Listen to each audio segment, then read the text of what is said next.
Hi, good afternoon. My name is Kevin Averick. I'm the Dean of the School of Conflict Analysis and Resolution, and I want to welcome all of you here today for this important conversation. I want to thank my colleague, Arthur Romano, for organizing it. Arthur is what we in the trade call a scholar practitioner. That is someone who both researches and writes and teaches and then importantly practices. That is, goes out and engages deeply with the community. SCAR, School of Conflict Analysis and Resolution, is unique in many ways, but one of the ways it is unique is that we are not an ivory tower institution. We're an institution that is devoted to trying to understand the roots of protracted and destructive social conflicts and ways to talk about them and to address them. You know, usually when the dean of a school of a public university stands up, he or she almost by default bemoans the state of public support for public education. And I have a very wonderful and slightly depressing talk about that. But it's particularly interesting to think about the drastically reduced support for public education in the context of prisons. So I don't know how many of you saw the Washington Post today, but the Washington Post today, reporting on a study, a multi-year study done by the American Academy of Arts and Sciences, reports that 11 states pour more money into their prison systems than into their public universities. And I want to take a moment and publicly declaim this roll call of shame. Michigan, Oregon, Arizona, Vermont, Colorado, Pennsylvania, New Hampshire, Delaware, Rhode Island, Massachusetts, and Connecticut are 11 states that give less money to colleges and universities than to prisons, and that doesn't even count the ones that are maybe a little bit more. The report goes on to say that funding for prisons has grown 141% between 1986 and 2013, while funding has only crept up 5.6% for public colleges and universities. And actually, I can tell you, since the time frame is 86 to 2013, whatever up there was probably occurred in the 80s, because we at Mason, in particular, it serves a particularly diverse community of college students, many of them the first of their families to attend college. We have seen public funding of our own university fall from about 62% 4 or 5 years ago to about 16 or 17% today.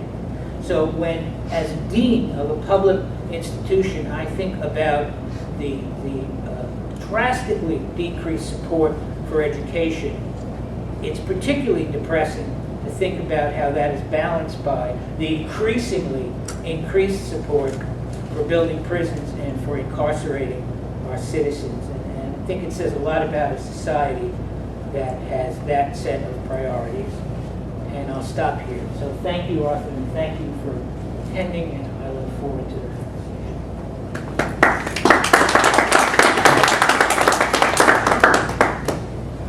Well, good afternoon. Welcome, everyone.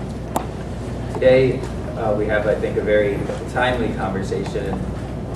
Two outstanding guest speakers here, Dr. Danielle Groot and Fred Owens, who are going to offer kind of differing views and perspectives on experience of incarceration and some of the structural issues that surround it. And I want to introduce them in a moment here and start just with some opening framing comments that will build on what Dean Averick said. We have this conversation at an interesting political moment, I think, where there's sort of the kind of militancy in the streets in the United States that perhaps we haven't seen in several decades, and specifically highlighting these issues. In particular, we think of the Black Lives Matter movement that's created kinds of conversations that a year ago seemed politically infeasible. The Koch brothers and the ACLU co-sponsoring a bill to and shaping a bill to try to change the sentencing laws, right?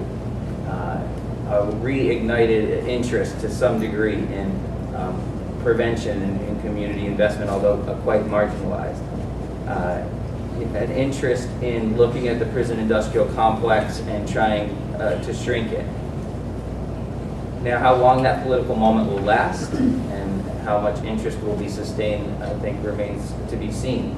Not as a product of some inevitable grinding of the machinery of history or something, but based in part on the how much people continue to remain there pushing the political conversation. So I think this analysis is really important and timely, also because of all the things that can be forgotten, I think, in this push.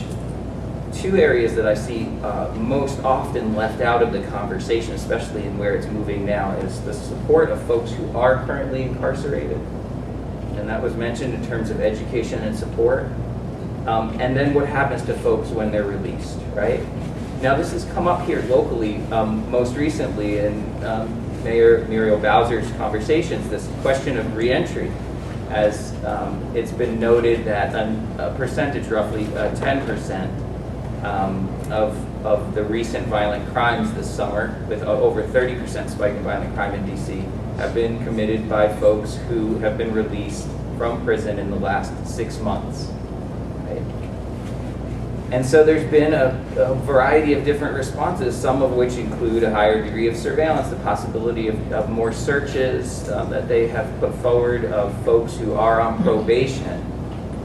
And I think, disappointingly, relatively little conversation about the support of people when they're released, and the people and the support of the people who are supporting folks who've been incarcerated.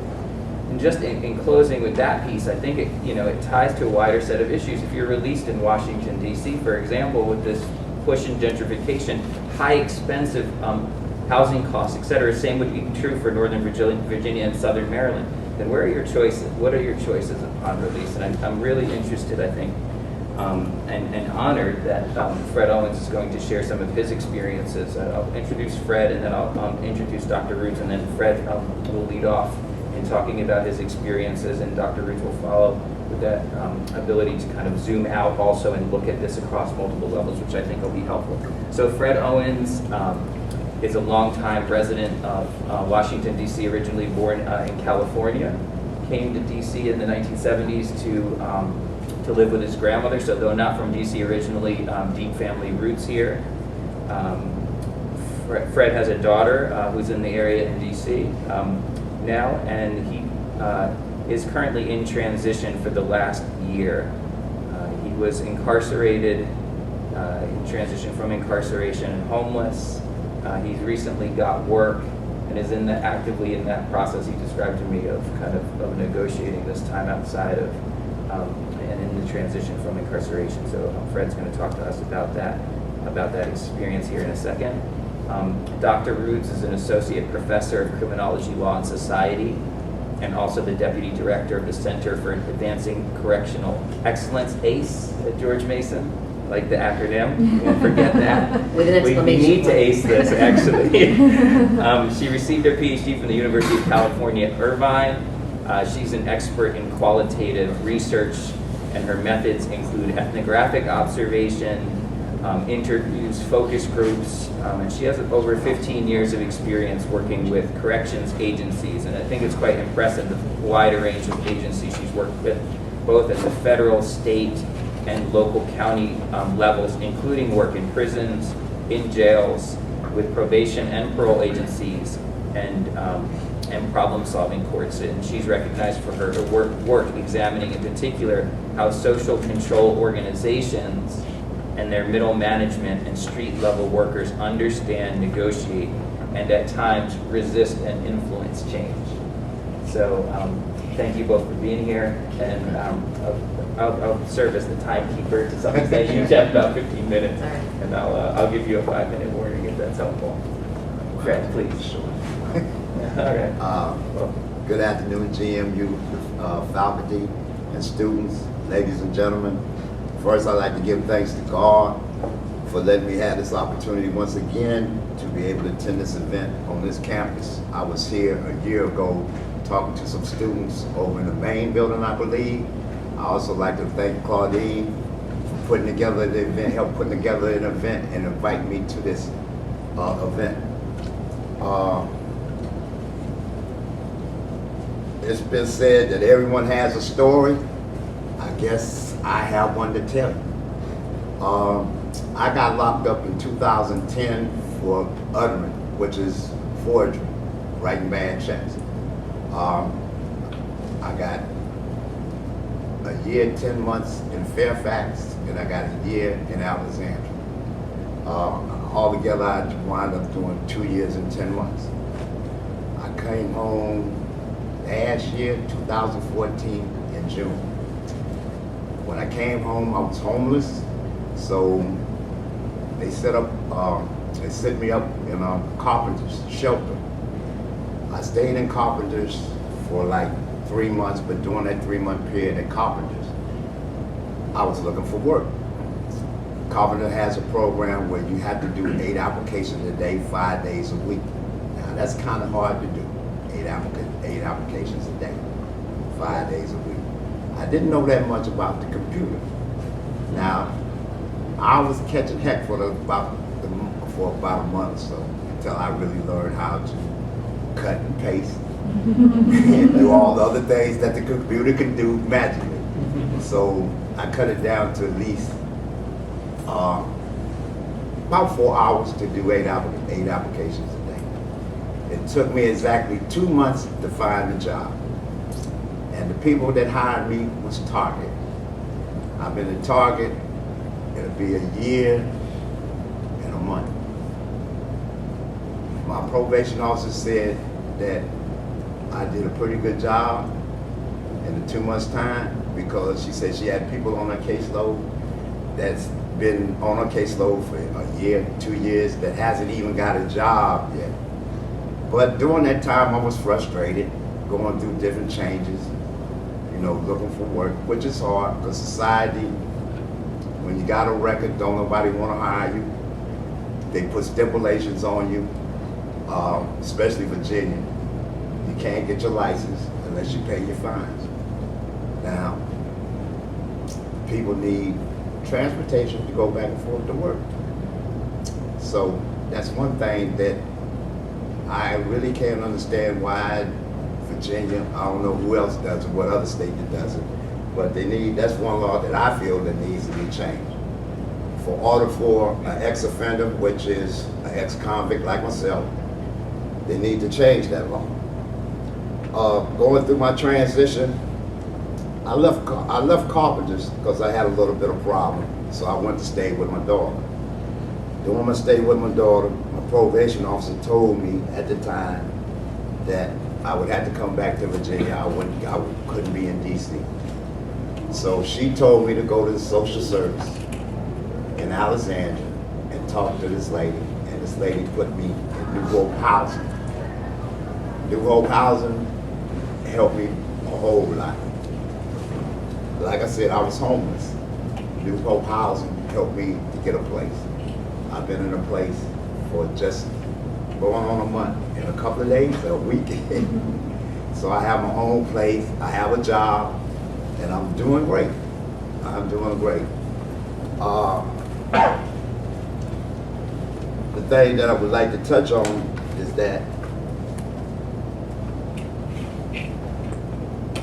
I would like to speak for the people that's coming back on the street. It's very hard. If you don't have the help and if you don't have the programs to help you, like OAR, I mean, it's hard for ex-convict to go out here and get work. OAR helped me to help me to make what they call them things? Your resume. Your resume. I have filled out my own resume, which looked good, but after I brought my resume to the people at OAR, they fixed my resume to look like I was a millionaire. And I feel that helped me to get one of my jobs, right? That helped me to get my job at Target. OAR also helped me go, when I was feeling down, we also had groups. And the Roots helped me to go through this transition. It helped me to keep my head up. It helped me to knock down barriers. Everything has a barrier when you're ex-convict. You think the people are against you. You think the whole society is against you. But OAR told me to keep my head up. My probation officer told me to keep my head up. The people right here, these two right here, told me to keep my head up in certain ways. And I've been good. I've been good and I enjoy myself. I once feel like I am a citizen and I'm keep on doing what I'm doing. So for me to end this, Miss Jackson, when I moved to my new place, Miss Jackson gave me a picture. And this picture had to say it on it. Nobody can go back and start a new beginning, but anyone can start today and make a new ending. And that's what I'm doing, making a new ending. Thank you.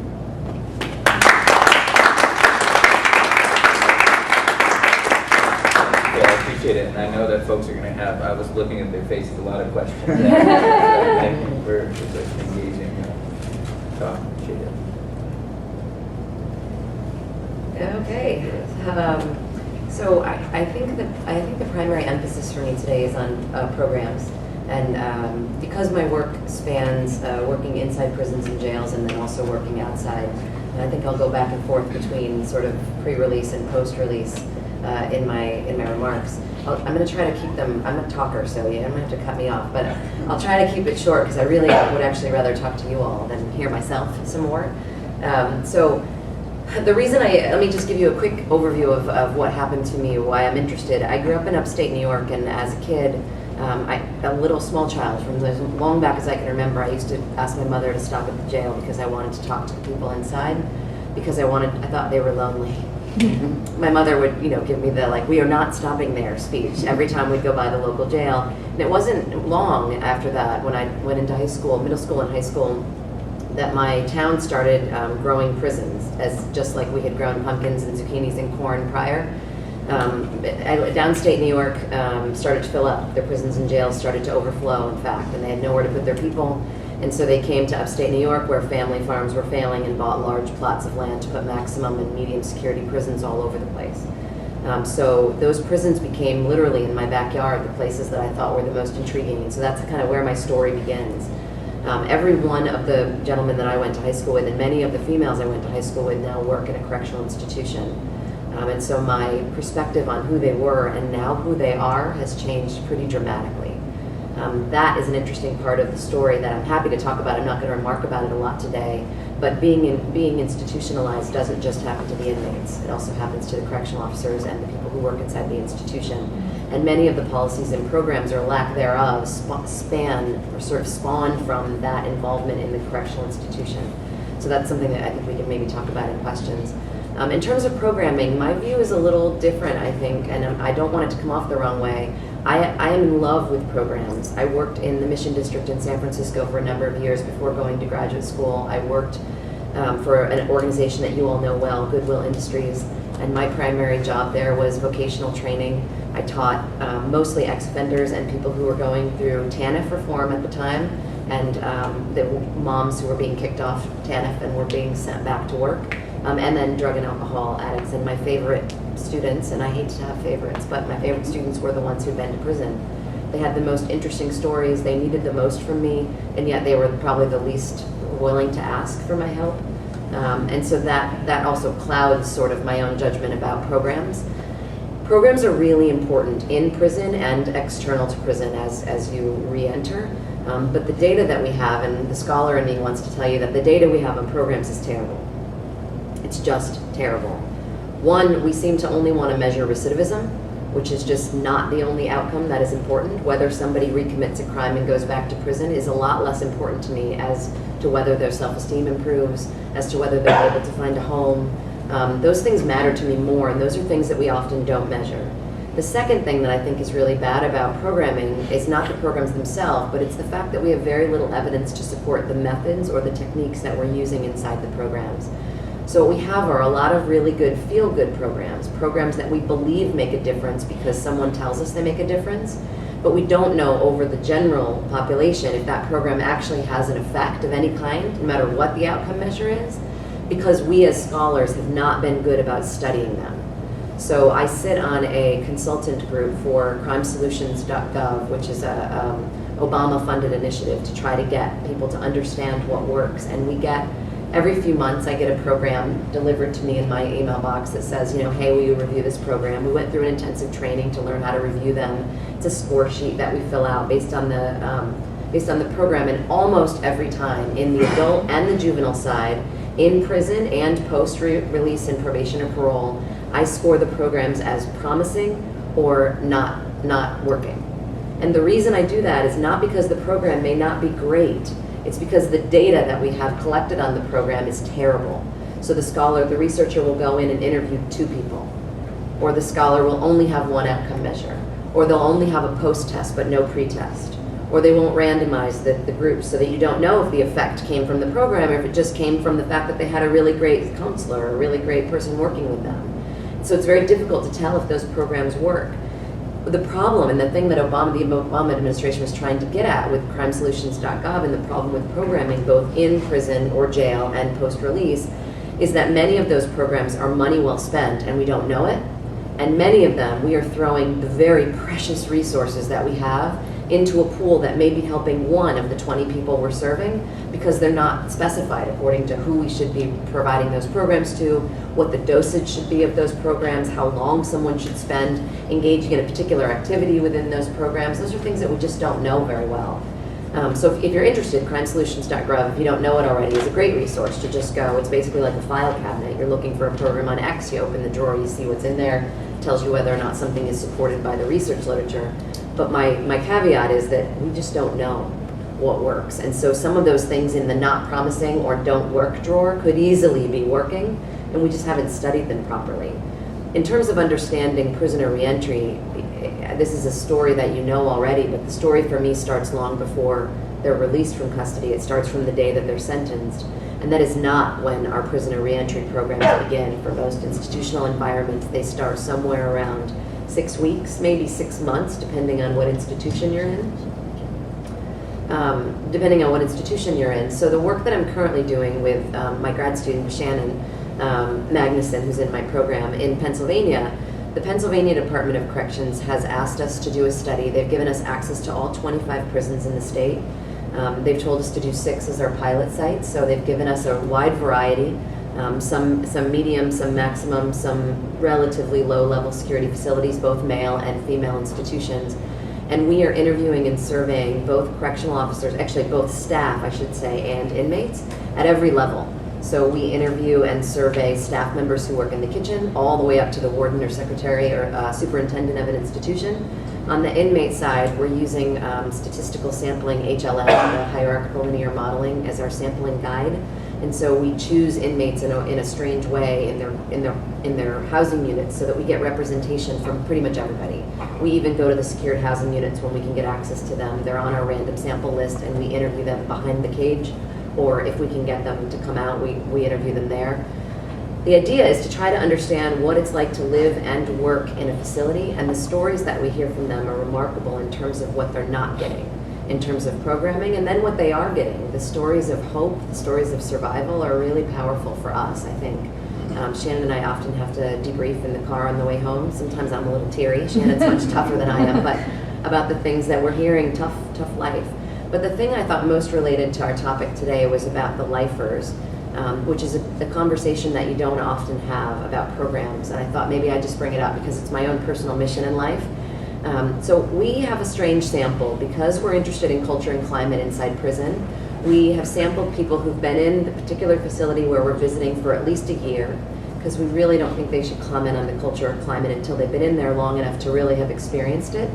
And we ask for people in our sample who are 5 years away from their minimum, which means they're 5 years away from being released or being available to be released.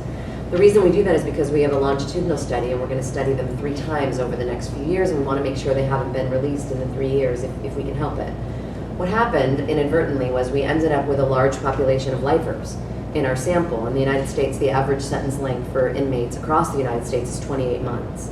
So we have a much higher, our N of people who've been in a lot longer than 28 months is much higher than usual. Our sampling strategy produces an unusual mix. we ended up with a ton of lifers, and sad to Shannon and I, we ended up with a ton of juvenile lifers, which were cases that we were not prepared mentally to handle. In talking to them, it's been very difficult. Both on the women's side and the men's side, although I think there's probably more in the men's facilities, there's just more men, but it seems like there's some female juvenile lifers as well. The story that they tell, and the story about programming that I think is relevant to our discussion, is a story that resonates throughout all inmates or all prisoners in jail facilities or prison facilities, but the story they tell, at least in Pennsylvania, is a story of having nothing to do. They are not allowed to do very many programs at all, and for good reason, so I want to give you both sides of the story here.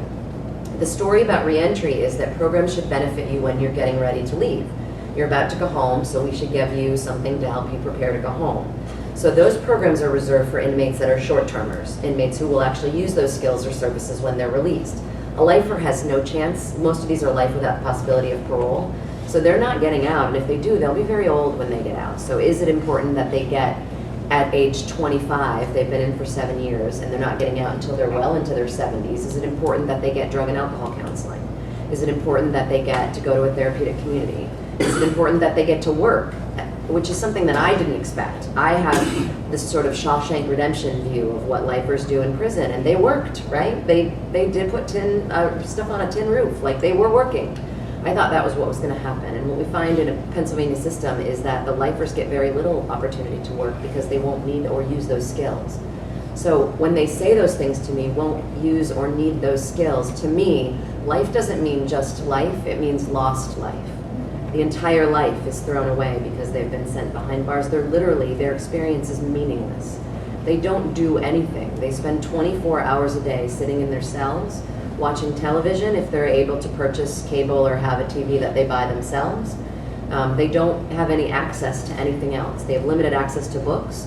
One of the prisons we go to has banned all fiction books, so they only have access to nonfiction books. I mean, the things that you imagine that they're able to do in terms of programming, even the most minimal things, are not available to them. So if we're talking about programming, I want to bring them up as an extreme example, but an extreme example that has a ripple effect sort of on the institutional life. The flip side of that are prisons that I think, in my mind's eye, are heinous, like places that I know to be very notoriously bad, like Angola prison in Louisiana. And I spent some time in Angola, and it is heinous on a lot of levels, but they also have some pretty ingenious programs. Angola historically has been an all-lifer prison. Every inmate there has been serving life until just recently. Some of their prisons have, post-Katrina, some of their prisons were not able to be reopened. Some of them had severe damage, and so they had to move some of their short-termers into one of the camps. They call them camps instead of blocks at Angola. But the rest of it, I'd say 95% of Angola is a lifer prison. The warden there has developed some really interesting programs, one of which is the hospice program. All lifer inmates are taught to be hospice workers. They have a hospice facility on site, and they take care of all of their inmates. These people go through a multi-year program to learn to basically be home health aides, like what we would do in the community as home health aides. They work with the elderly or the infirm. They work with the mentally disabled. They work with anyone who needs a helping hand. They are often their cellies. They are the person who pushes their wheelchair. They may bathe them. They may feed them. They may medicate them. They do everything that they can do to help them along. And when they reach end of life, they often move with them into the hospice facility and guide them through their final days or weeks or months. And the inmates who participate in that experience describe it as heart-wrenching, as you can probably imagine. I'm trying to do it without crying.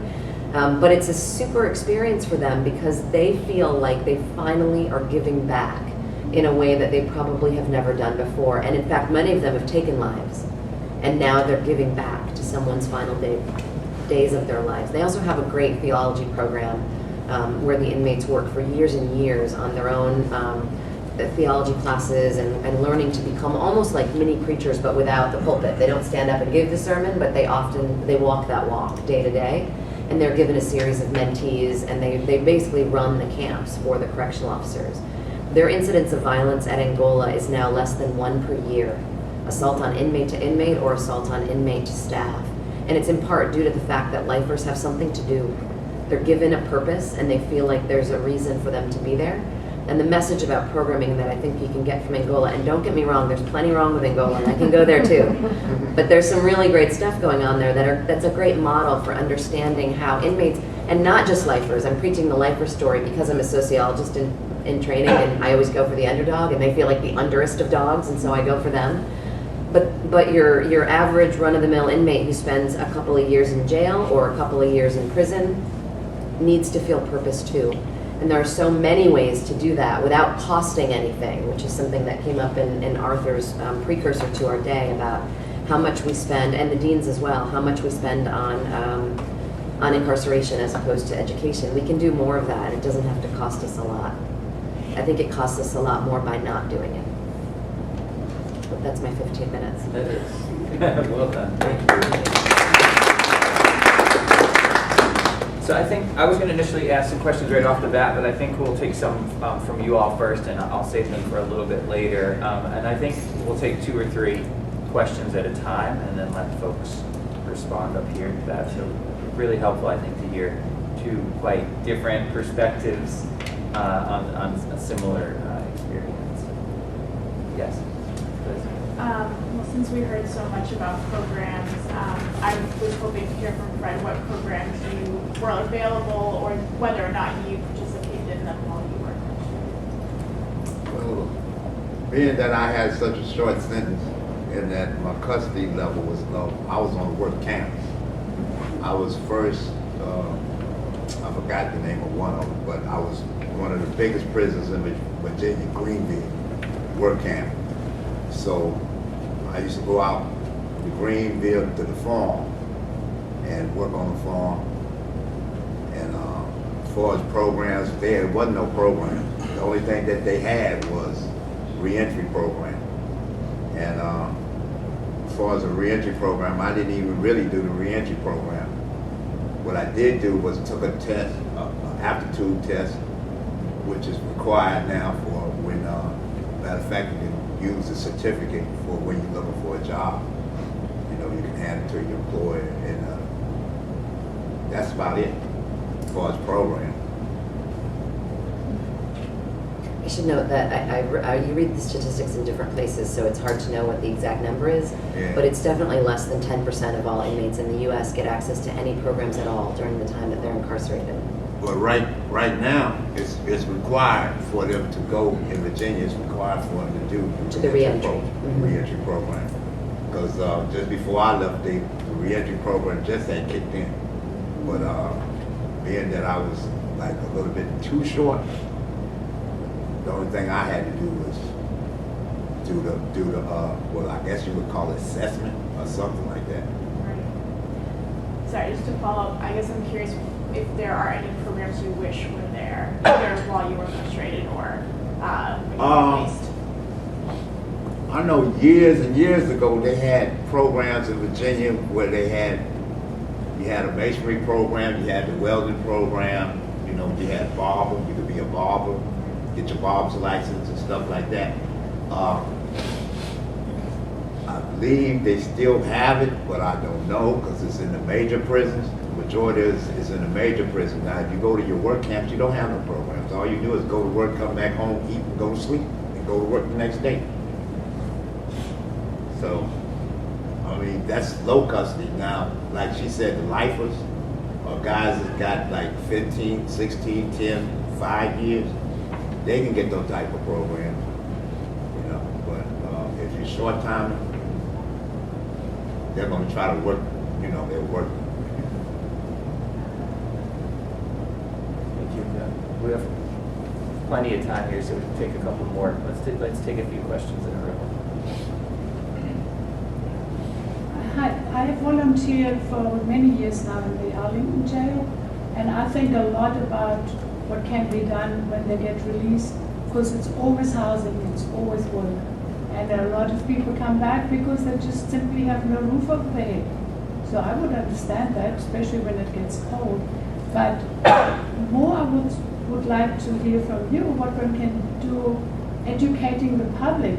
If you just think of the latest controversy in the paper about, I think it was Whole Food, where they had some cheese done somewhere in a prison and they were underpaid. I don't think it was the underpayment because that can be fixed. It was more the scare, oh my God, prisoners touched my cheese. And yeah, I think we need to be educated that they're generally human beings and not something they carry a horrible disease, and you can't have anybody who had done something wrong once that they can't ever be okay again. But I don't know how one can go about it. The good news, I think, and I don't often say good news when I'm talking about prison, the good news, I think, is that we are at a really interesting political moment where people are starting for the first time in my life, my research life, to actually care about what goes on behind the walls. Throughout the 1980s and 1990s, I would argue that we put them back there for a reason. We didn't want to be behind that curtain anymore. And recently, we've started to ask questions about what life is like back there, in part due to really prominent things that have been going on with the Obama administration, also with the podcast Serial about the kid who's been incarcerated, perhaps wrongly. People start to care and wonder what prison life is like. There's been a crazy influx of documentaries, and all kinds of HBO has taken on prison as one of their primary issues, it seems. There's constantly a documentary or something happening. It just brings prison into your home in a way that isn't Shawshank Redemption, right? It's not fictionalized, it's an actual peek at behind the bars. And we get to meet people. Also, the Innocence Commission's work on exonerees and the way that that work starts to make us ask questions about whether everyone back there is really a bad person, whether we haven't gotten it wrong sometimes. And then in my world of research, there's a lot of researchers, but I would give credit to Frank Cullen's work, primarily about trying to help people understand that what we're getting for what we're doing is the opposite of what we want. So our goal was to incapacitate them. If we're thinking about traditional theories behind punishment, one of our primary goals is incapacitation, to physically remove them from the community. And we do that with other goals in mind. We want rehabilitation, maybe we don't want rehabilitation, we want deterrence and we want retribution. What we actually get, though, is a heightened criminogenic population when we release them. Most 95% of all offenders will eventually leave prison. And if we are criminalizing them while they're in custody, we end up putting them back into communities far worse than they were when they went in. And if our view of them when they went in was already that they were terrible people, which is in fact not true in most cases, but if that was our view, and then we introduce them to a world where the only people they network with for 10, 15 years are other felons, people who've done far worse things than them, and they have nothing else to talk about. I was giving this speech yesterday to my prisons class. I have an undergraduate class, and I said, what do you get out of college? What are the social benefits of coming to college? What do you think? One of you in here will be an FBI agent. One of you here will be a page for the senator. One of you here will be the president of a major company. What would it be like if your network for the next 10 or 4 years, let's say, was only felons? What are your network connections in that case? What do you know how to do now? Hotwire a car? You know how to card shark? You know how to live on the street because it's all you've ever known? Like the things that you learn from people and the places that you can go benefit from your networks. I think educating the public is really important, and part of it's getting done by the media for us in a good way for the first time in a long time. We're also starting to question some of our other policies. So we're starting to question sentencing, which is a huge problem and a big contributor to why we have mass incarceration numbers that we do.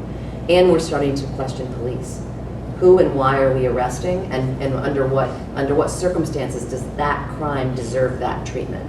Not only from police, but from courts and from prosecutors. When should cases go forward? When should they not? When should we divert cases out of the criminal justice system? It's the first time that I've been teaching this class, and this is my probably 10th year of teaching a prisons class, that I've actually been hopeful. I talk to my students about the fact that I believe we're hopeful. Can I just add? There's one more point that Obama mentioned, that we can't change by our vote because the prosecution system is not right. How many senators and congressmen have been prosecuted? A lot. And just to show off how many they put away, that is something totally wrong. And that we have private prisons. A prison should not be a business. I think You're exactly right. It's a business. It is a business. And to your question too about this education, because I see you both here doing education about that kind of illuminates what it's like in people's lives. And one thing that really stuck out, Fred, when you were speaking is where you were talking and you said everything is against you when you come out, right? And you gave these great examples of it, including the fact that here you are in a vulnerable position needing housing, and here your daughter is right in DC.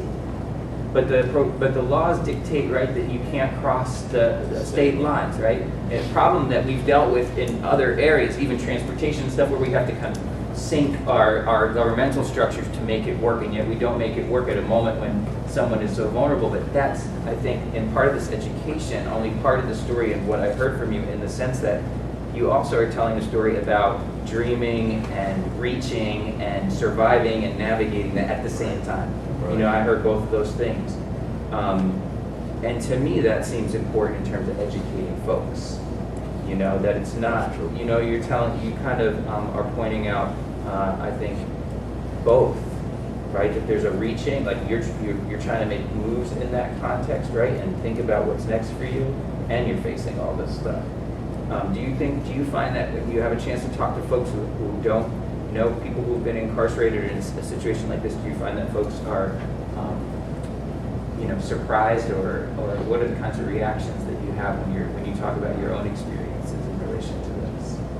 Well, sometimes I really don't like to talk about it. The reason why I don't like to talk about it, because, like I said, people in society look at you, well, he's a criminal, you know. And then again, sometimes I will talk about it. It all depends on who the individual is. You know, some people can accept it, some people can't accept it. Yeah. Yeah, because I think oftentimes people don't get this. Right, we have a structural segregation in the society. Yeah. You know, even before prison, like, right, it's possible to live in communities where you're not interacting much across lines of race or class. So, you know, I don't know how much folks who don't have the direct experience of having family and friends incarcerated have a personal interaction. You're volunteering at the jail, right? You're coming here to speak to a group of people at a university, but where, you know, we don't have too many of those. I'm struck by the fact that there aren't that many sociologically. There's not that many spaces to do that. Yeah, well, I feel that the people need to know for real, because there's a lot of people that I have met while being institutionalized are very good people. I've met a lot of people with a hell of a lot of talent.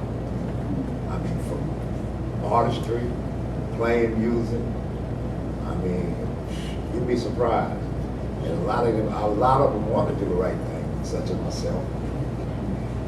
And like I said, people, I mean, right now, since I've been home and I've been working, but I've been doing more sleeping than anything, for real, because I work at night. So the only time that I really have time is like on my days off. But I mean, people right now, I mean, like, if they don't know, what they don't know won't hurt. That's the way I look at it. What they don't know won't hurt. But if you ask me, yeah, I'll tell you. You know, I mean, if you can accept it, you can accept it. If you don't accept it, I don't have no problem with it. Yeah. You know, because right now I try to stay around positive people. See, that's one thing. That's going to keep me positive. See, that's what keeping my head up above the water. Yeah. Makes a lot of sense. Yeah. Let's open it up for some more questions. Yeah. Thank you for sharing your story and information. Actually, I used to work for a president in Afghanistan, dealing with the non-active service. I have a personal question if you don't want to answer. When you exit the prison, you say that you were for shelter and job, which tells me that you were in need of financial Assistance. Right. If you were given the opportunity within the prison to work, do some sort of vocational work, and provide a business route, somebody could work and take what you produce within the prison and sell it to the market, and the money comes back to you. You either keep it or give it to your family. When you come out, and you have some sort of money that when you come out, that you can either get a house, rent, or buy some food. Would you prefer that? Yeah, I would. Let me put this to you. When I came home, working on the farm, we got 90 cents a day. I came home with exactly $300 and some dollars. That's what I had. And that $300 and some like lasted me like about 2.5 months. But I was in the shelter. So they fed me every night. So that money went to bus fare, because matter of fact, I got to give another part of the job like. If it wasn't for job like, I wouldn't have my job. But that gave me transportation back and forth, transportation to go to interviews. That's what I use that money for. But yeah, I would do, I mean, yeah, I agree with you on that. Yeah, I would. Thank you. The second question to you said that most of the presidents are just sitting there watching TV and not really doing anything. Is the government really providing any sort of training or any sort of possibility that they can work?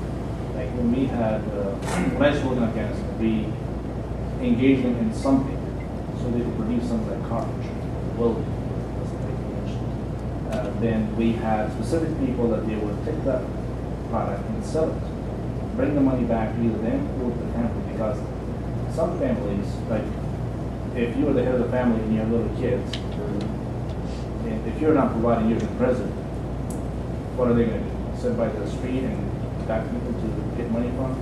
So I think, is the government really doing anything to provide certain possibilities? So I'll again use the Pennsylvania example because it's the prison system that we're currently in. I think they max out somewhere around 48 cents an hour. Is that about right? Depends. If they work in CI, they make more, but Correctional, the correctional industries where they industries. make the clothes, but generally 49 cents is about as high as they can go. Right. And it also costs money to be in prison. So they're charged to be there. In local jails, for example, it's usually $1 or $2 a day. It's $1 a day. They have a fee to be incarcerated. They also have fees for other commissary and other items. They also may have other fees. They may have medical. They pay $5 to see the doctor. They pay for their own prescriptions when they're given medication. And those vary. I mean, it's a sliding scale. It's not like what we would pay, $40 or something. But the story that most often resonates with people, and again, I'm an ethnographer, so forgive me for the stories, but they mean a lot to me because that's where I get my tales from. But the juvenile lifer, my favorite juvenile lifer, his story is that he was arrested at 16, and he was given a life sentence. It's a long story I won't go into, but he's in custody now. And he was a pianist. He had to take piano lessons. He grew up middle class, white, Jewish, the only Jewish lifer I've ever met. Really interesting guy. But he grew up taking piano lessons. He'd taken piano lessons from the time he was 3 or 4 years old, and he was what he considers a concert level pianist. Like he had done lots of different recitals and shows. It took him 8 years to save enough money to buy a keyboard in the prison, and he was working full time. When he got the keyboard, the first day he had the keyboard in his cell, his cellmate complained about the noise. It took him 5 more years to save enough for headphones so that he could play it. So he played it without batteries and sound for 5 years while he was saving. This is the type of work question that you're getting at. The work question is that, yes, there's work available, but the problem is that it's for very few inmates. I would guess it's about 10% of their current inmate population are given the opportunity to work. They also have some strange prison policies in place that seem strange to me because I'm liberal on these issues, but from a security and safety standpoint, they make sense. So Pennsylvania, for example, prohibits lifers from working more than 2 years, or anyone actually, but lifers in particular, more than 2 years in any position because they don't want them to get to know a certain area of the prison too well. So if you're working on the loading docks or you're working in the kitchen, it can become an escape hazard or a safety or security hazard for you to know too much about a particular area. So they move them from position to position, often with long intervals in between. So if you're there, let's say you have a 10-year sentence, you might not get work because you're on a wait list for 2 or 3 years because there are many people who want to work and not a lot of positions. So it takes you 2 or 3 years to get a position. You work for 2 years, and then when your skill level is good and your supervisors like the work that you're doing and you've increased your wages up to 49 cents an hour, you're removed from that position because now you know too much about the position. They don't want you to stay. And then you're put back on a wait list. So you sit for another 2 or 3 years waiting for the next position, and when you get the new position, your pay starts over at the 16, 18, 20 cents an hour, and you work your way back up again. so that you get to that level and then you're released from that position and after you've gone through a number of positions as a lifer, you won't work again because you can't cycle back through those positions because you already know them too well. So they are training positions. You can work as a welder, you can work as a plumber, you can work as a carpenter. Some of the inmates who are lower level security can actually work outside the facility. They can do jobs even in a maximum security or medium security prison. Some of those inmates have the risk level that's low enough to allow them to be out, but the opportunities are incredibly limited. And most of their pay, they have a pay structure that removes some of the pay to save, some of the pay to pay for things that they need, and some of it goes into their commissary. So when they're released, someone who works for 10 to 15 years could easily come out with just a few $100s. So I'm going to shift just a little bit in direction, and then we come back to questions here and look a little bit with you all on the prevention side. It's an area that I try to do work on. And just in thinking about, from your perspective, each of you, what do you think are some of the most critical factors to impacting folks not being incarcerated, not being in that position? And what are some of the sort of supports and conditions that make it more likely that folks will not enter prison? If it's all right, I'd like to start with you, Fred, in terms of what would have been, what do you think could have shifted the dynamic for you where you may have not been incarcerated? Well, work, jobs, that was one. I wasn't working, well, I did have a part-time job, but that wasn't, it wasn't enough to have a place, pay rent, car, all that. It wasn't enough. That was the main thing.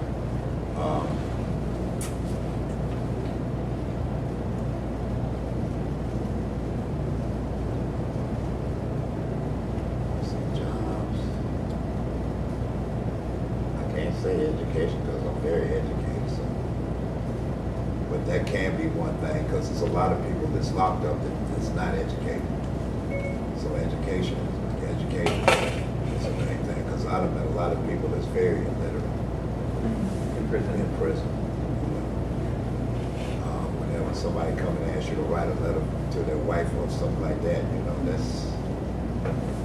that's real crazy. Education, that's the main thing. Yeah. They need more programs. Yeah, they need more programs for us, like in the institution. Like she said, everybody, if you do, like she said, they move you, which like in Virginia, they don't do that in Virginia. Because I know some welders that take their own job, for a minute, so. But welders make pretty good. But as far as that, better education for some of them. That would keep them out. So that makes a lot of sense in terms of like educational opportunities, also chronic unemployment and not having enough employment even if you are employed. Did you? And then the wages. That's the main thing too. Wages. It was like $8, $7 an hour. I got fortunate because when I started at Target, they was paying me $10.25. Now I make $11.25. I got that all in a year's time. So, so I got lucky. Yeah, and especially in this area, right? In Virginia, right there on Jefferson Davis Highway. That's where I be at. Yeah. Now, did you see stuff with folks in terms of health issues? Did you, in prison, do you think health issues, mental health or physical health issues play a role? Mental health. That's mainly, you're right about that, mental health. Not having support on the outside or inside and outside, because you got a lot of people that's locked up that has got mental problems. I've seen a lot of that.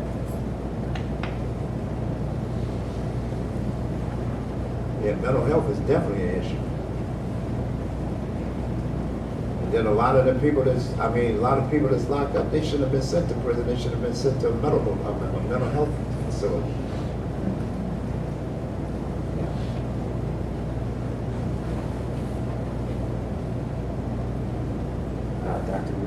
I completely agree with Fred. He said everything I want to say. I was just going to add that I think prevention is hard because we have, I'm a sociologist, my colors are going to show here for a second, but we have a capitalist economic structure, which means that we are going to have the proletariat or the lumpen proletariat at the bottom, right? That's how our system works. We don't work any other way under a capitalist system. And so we end up with people that work and people that own, and that's how it kind of plays itself out. So solving the economic problem for our lower socioeconomic status folks is probably not something that I will see in my lifetime. The thing that I think is the most important possible change for us moving forward is to go back to the 1940s and 50s and 60s when we used a medical model to try to understand our incarceration population, or the people that we thought should be incarcerated or criminalized.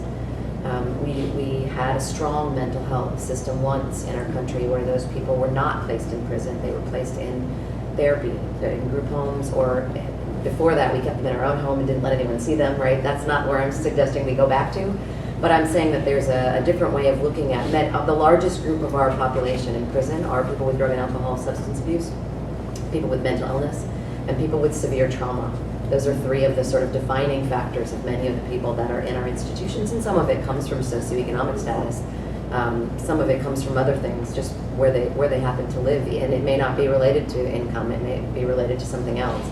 But those are all issues that do not need to be dealt with by the criminal justice system. They could easily be approached from the medical system, the mental health system, or physical health system could easily deal with those issues. And we could rely on prisons to incarcerate our violent offenders, who often have those issues too.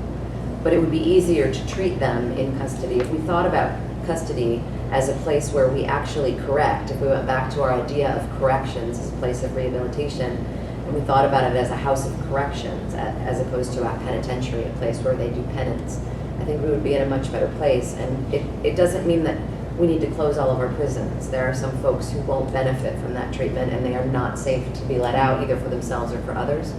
But there are a good number of people in custody that we could do a whole lot better by. Let's open it up for a couple more questions. RJ? So I'd like to bring race back into the conversation because I think it gets pushed out really easily. I think Michelle Alexander in The New Jim Crow makes some pretty compelling arguments that if you look at the way a lot of people of color in this country have been kept sort of in perpetual poverty and social disadvantage, it's not believable to think that it's just all coincidence that it worked out that way. So I think, and I want to say that I know that the entire population, prison population in the U.S. is not people of color, but the way that criminalization has emerged over the last 40 years has always been framed in ways that are very racialized. It's been about drugs, it's been about dangerous thugs, it's been about the menacing other. And so in some ways there's a racialized discourse, that there's a racialized way of talking about prison and the need to keep society safe that has racial overtones. And the second part is, I wanted to bring up is to talk about the way we talk about security and safety. And to challenge the way that there are ways in which, particularly around policing and around corrections, where the safety of some people is elevated to such a degree that the safety of other people is almost guaranteed to be ignored. And I'm not saying that police officers and correctional officers should not be safe. They have to be safe. But those are jobs that are not ever going to be completely safe, because those people take those positions to do a service for society, to keep us safe and to keep us from harm. So I'd like to hear a little bit more about the way in which, in this particular case, the way in which correctional institutions can balance safety and security, or talk about safety and security in a way that respects the safety and security of inmates as well as people who are working there. Because when it becomes so unbalanced that you can't ever discuss the possibility of risk, or the possibility of that, one possibility in taking a job like this is you might get hurt. And that's just part of this job. Hopefully we compensate you adequately for that. But when that becomes the only measure by which we determine what programs are available, or we have complete zero tolerance for things like escape, because one escape is worse than thousands of inmates getting opportunities to work and feel productive and have meaning in their lives. We don't talk about it like that, but that's the outcome. So a couple really, I think, two different parts there, and I will have two more questions following this too, and just so that both don't get lost, that part around how does race play out in how we see criminality, who gets punished, even on the inside, how that plays out. I'm sure Fred can speak to that. And then the secondary place, and I couldn't help but hearing in that question about this recent meeting, and when the mayor was announcing this 10-point plan, I think it was when she was announcing the 10-point plan, and a chant that broke out in that, and who do you protect and who do you serve? And sort of a national moment in which that kind of question is being asked more, and I hear echoes of that in your question, so I'll turn it over to you all. Well, I'd like to dwell on two things: the race issue and the safety. I'll speak on the race issue first. Back the 80s and 90s, it could have been a race issue, but from what I see now, it's not a race issue because everybody's getting locked up. I was sent over to the hospital in Greenville, which is the biggest penitentiary in Virginia, and it's like even Steven, blacks, whites, Hispanics. So I really can't say it's a race issue within the prison system now. I mean, everybody's getting locked up. Now, for safety, I mean, officers and people that's working in the prisons, I don't think there'll ever be any safety. Because I'm gonna tell you, they took chicken off the menu because somebody made a shank out of a bone. So if somebody make a shank out of a bone, they can make a shank out of anything in the penitentiary. I don't think a prison will ever be just 100% safe. I don't even see that happening. So it's always going to be some type of violence, in jail.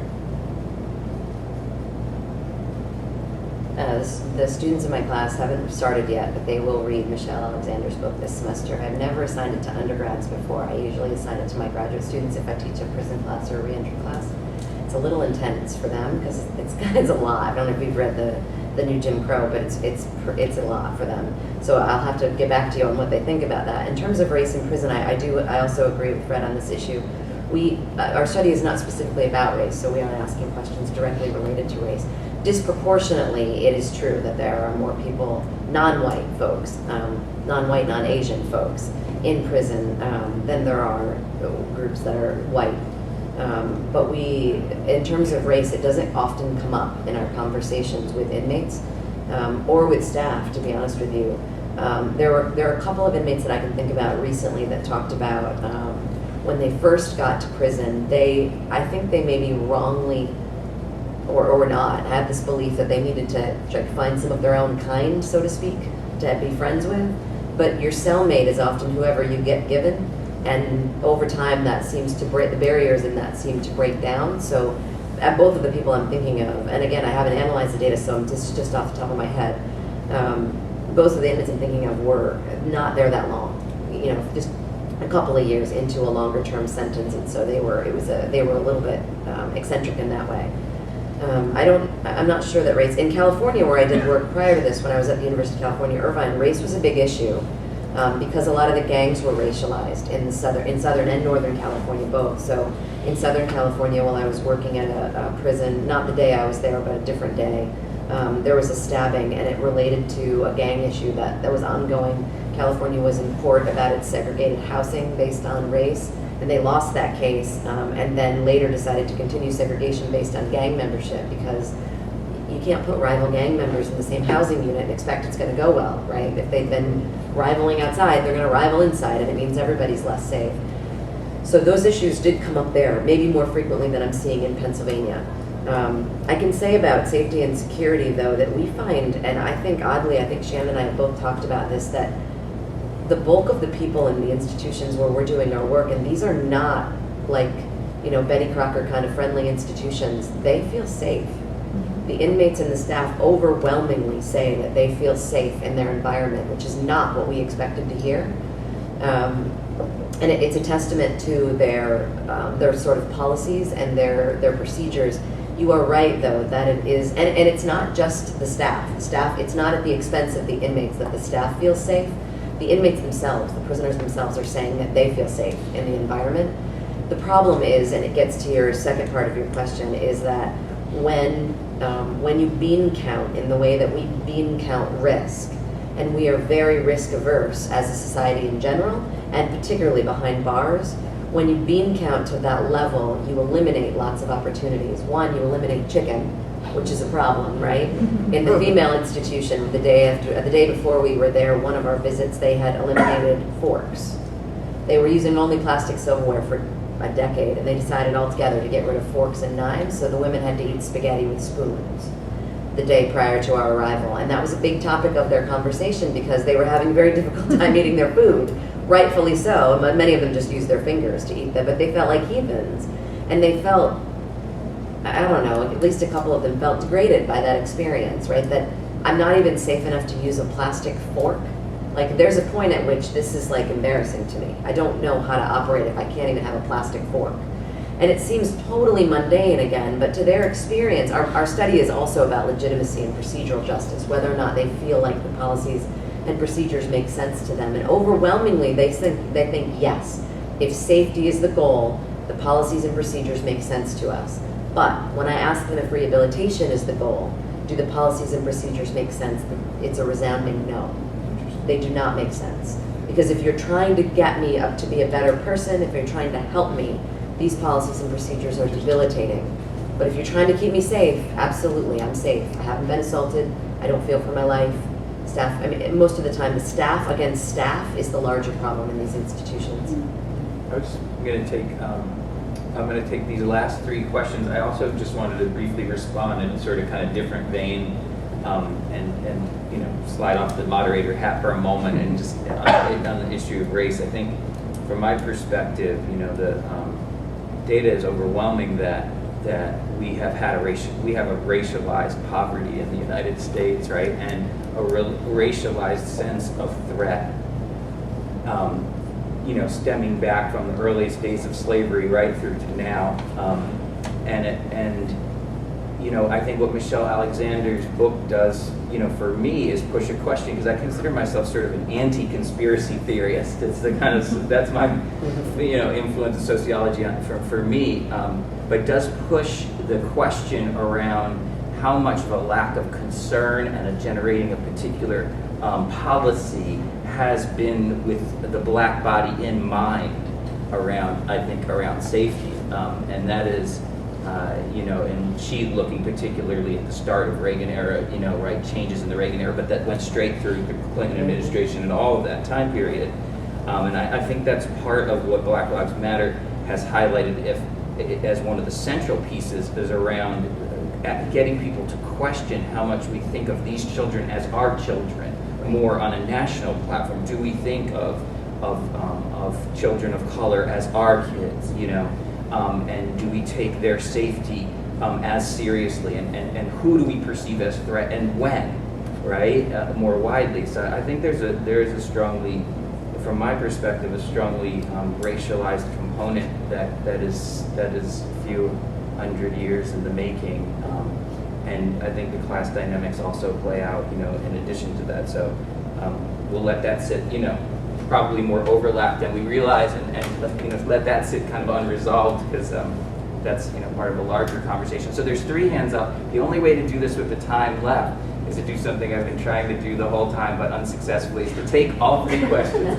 We won't respond, the 3 of us. We're gonna back off on the temptation. I'll write the questions down in case you all didn't, forget one of them, and I can remind you, and then you all can respond to the 3 with the remaining time. So yes, please. My question was for Mr. Owens. Thank you for coming. You talked about using a lot of services post-release, And my question, thinking about this theme of prevention, is did you know about those services before you were incarcerated? No.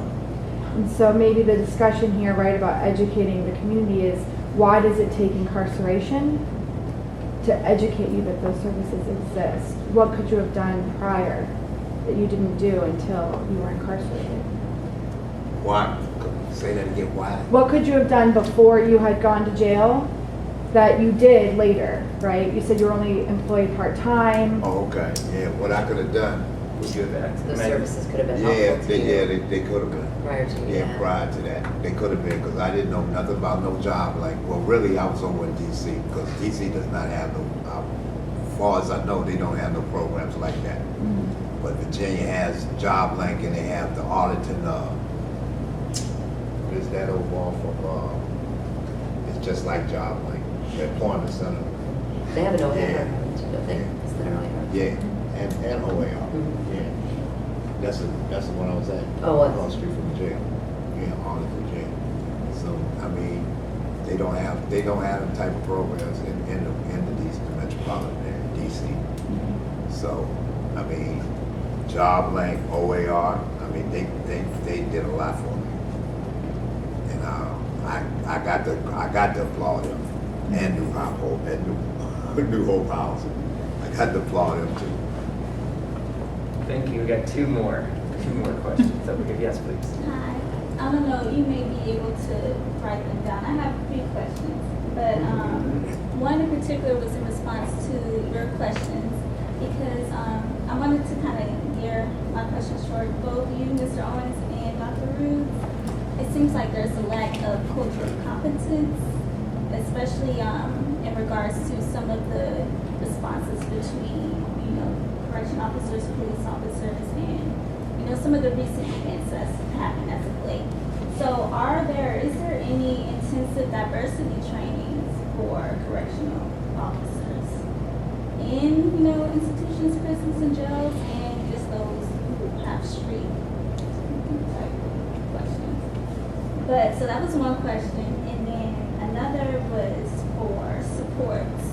So I was wondering with Mr. Owens, what support was offered to your family during and after incarceration? And then for you in particular, what did you do to sustain mentally and emotionally before and after incarceration? Hold off just a second. I have those questions written down. We're going to come back to that. Dean Averick, and then did I see one more hand? I'm going to pass. I'd rather. Okay, all right.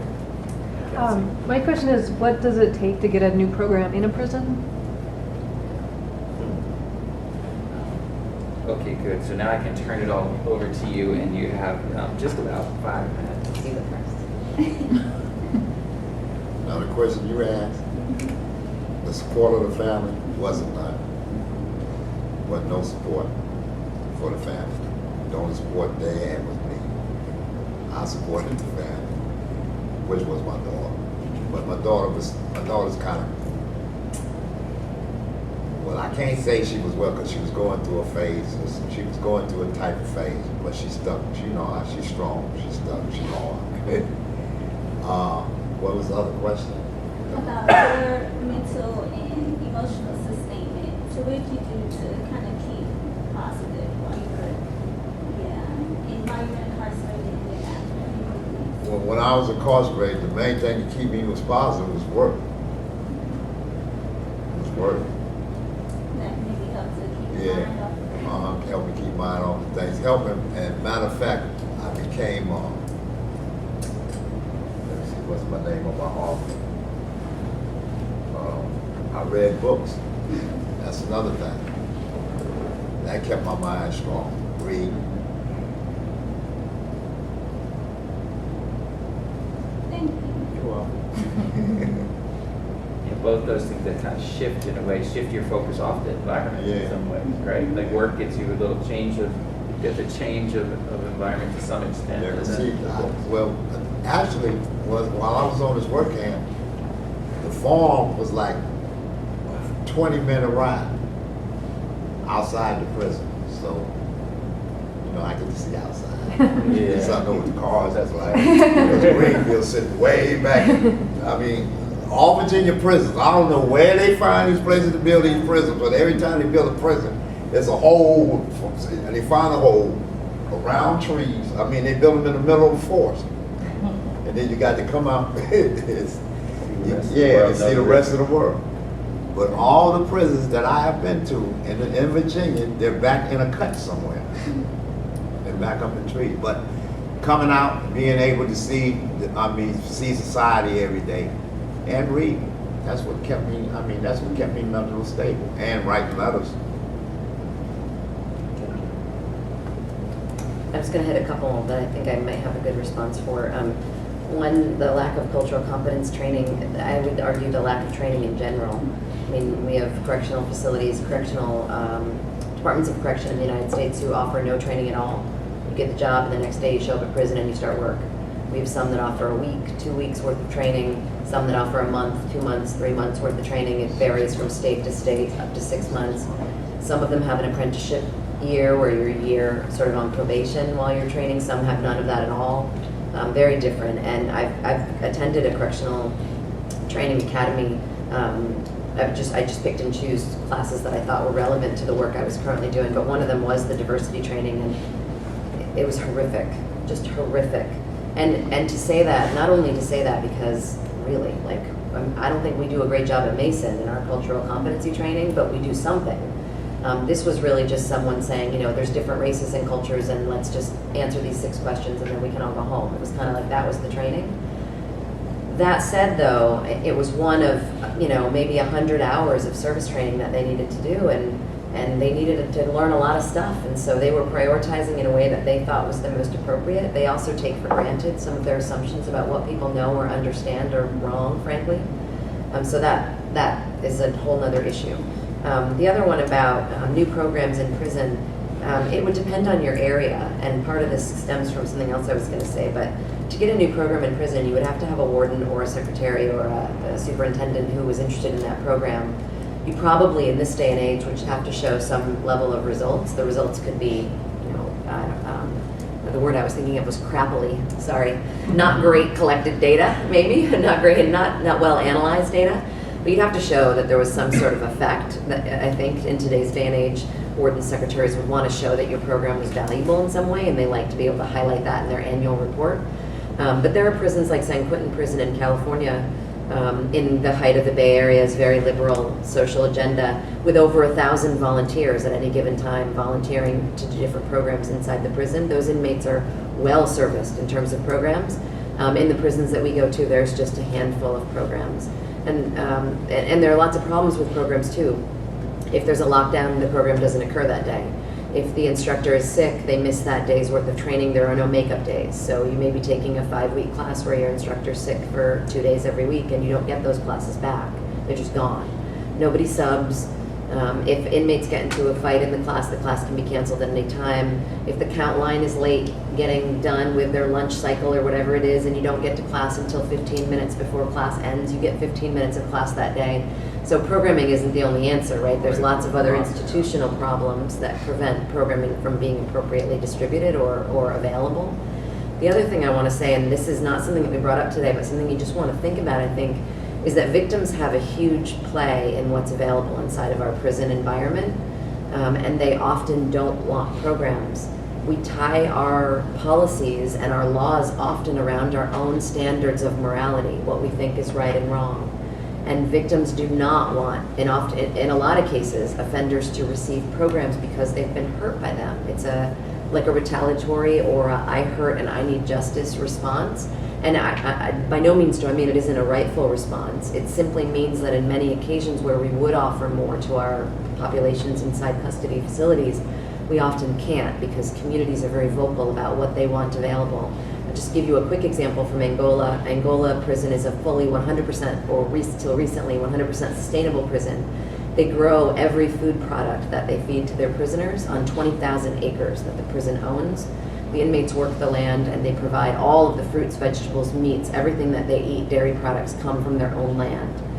They've been doing this for 100 years, right? It's just how they operate. They don't buy anything.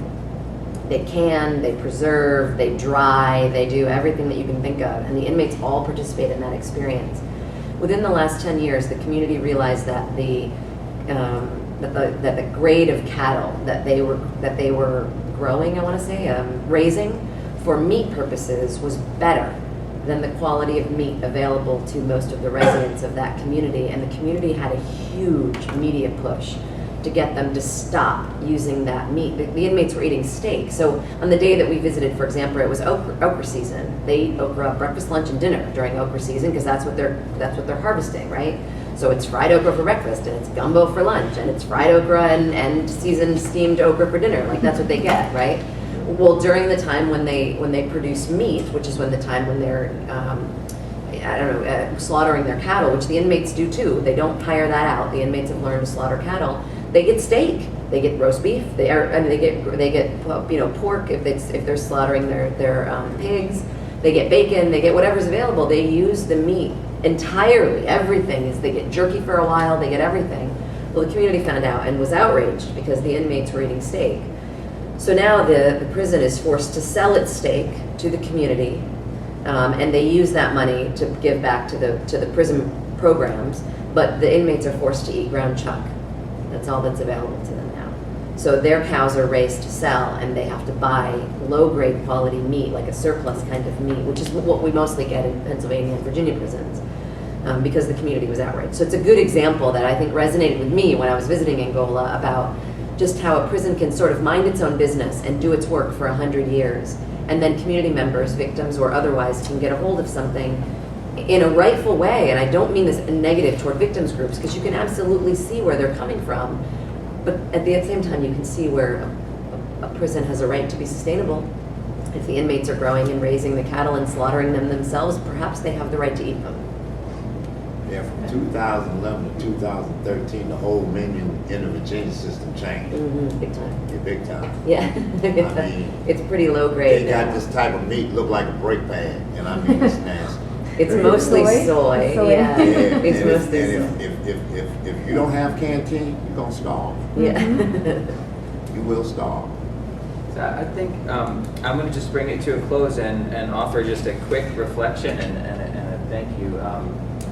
So today I think we heard so many of the dynamics involved in potentially shifting this process, and it's interesting that we have some attention span on the issue politically, on the set of issues politically, and yet I'm also struck. I almost feel like we have one of those kind of timekeepers where you're kind of flipping it over, watching the sand, right? Drop. Well, the attention span, how long will it last to be able to make the kinds of complex changes at all these different levels that are necessary? And the justification for these changes is moral, ethical for some, and oftentimes budgetary for others. And part of downsizing a huge system like this is supporting people in that transition. The federal government just announced yesterday, you saw that probably in the news, 6,000 folks who are incarcerated are going to be released, right? So with some of the desire for immediate savings, is there going to be the kind of support necessary even in supporting people in the transition and supporting people who are getting ready for the transition? And it turns out that's a complicated, and very necessary component, I would say, from my analysis of what I've heard.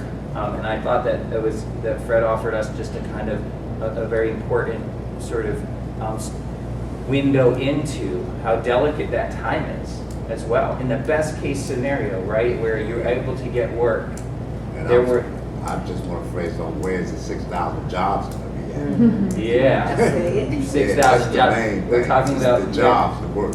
quite excited about 150,000, created across the entire nation at this point, right? Sort of a moment, and we'll see what will happen, right, in terms of how long our national attention span is to make changes, how hard the push is in terms of people raising awareness of this issue, and then folks who have a sense of ways that it can change that are grounded in research and grounded in experience. I just want to thank you because I thought you were, Mr. Owens and Dr. Risley, very knowledgeable and really honest in what you brought to the table. It enriched the conversation. And thank you for all of you for bringing all that you did to the table and for bringing your questions and insights. So that's all the time we have right now. I'm sure some folks want to talk to each of you. I have to run off to Fairfax to teach, and thank you all for coming. Thank you.